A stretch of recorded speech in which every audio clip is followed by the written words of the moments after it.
What's coming up for me is I've met a lot of spiritual people, and it seems like there's a few things in common with all of those people that I've met, in that before they become really spiritual, they go through the dark night of the soul.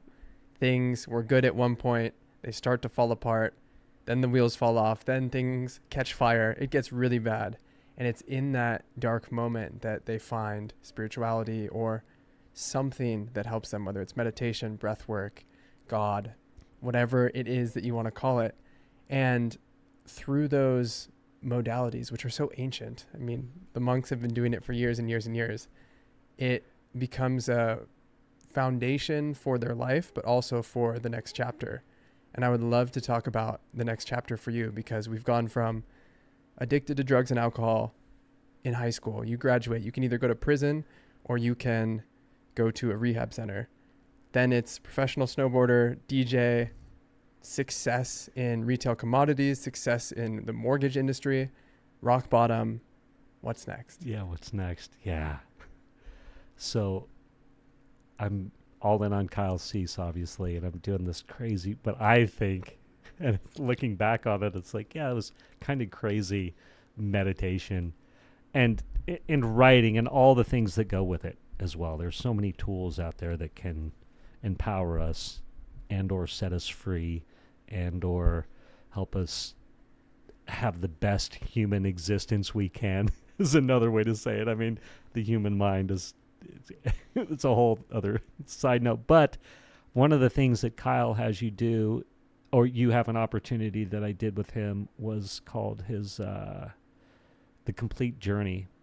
And basically it's 15 or 20 exercises, to at the time I was like, what is my destiny? Like, what am I doing with my life? And I'm floundering at work and being the negative guy, which is killing me because I'm not a negative guy. And so fast forward, I'm in the middle of the complete journey, and some of the exercises it's a group of exercises that you inventory the 100 things you know, the 100 things you love, 100 things you understand, and 100 things you're good at. And the first 25 are easy, right? It's like, what do I love? Pepperoni pizza, or, as least judgmental as possible, or like women with black flowing hair in the wind. Like, get whatever you want, right? Like, write it down. But after that 25 on each of those lists, it's like, wow, I really gotta think about that and do some meditation around it. And there's meditation around those exercises. So you do this inventory, and then, things that I love are my hot cup of coffee or tea in the morning, that morning amazingness, reading to my boys at school, making them breakfast as a single dad, taking them to soccer or whatever they happen to be in, swim lessons they were in. And I'm like, oh, this is interesting. Right? Like, these are the things that I love right now.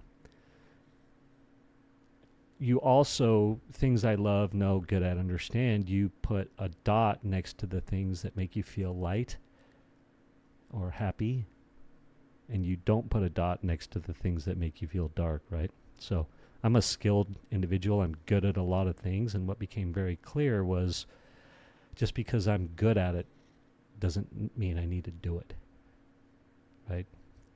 And so I have this moment of clarity. There's some other things in there, but I have this extreme moment of clarity of like, oh my gosh, like, I need to get my boys through school.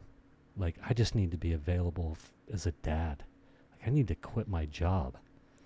And that was such a blow to the ego, because at this time, I've got this money in the bank. I'm still at an age where it's like, I need to be adding to that pile.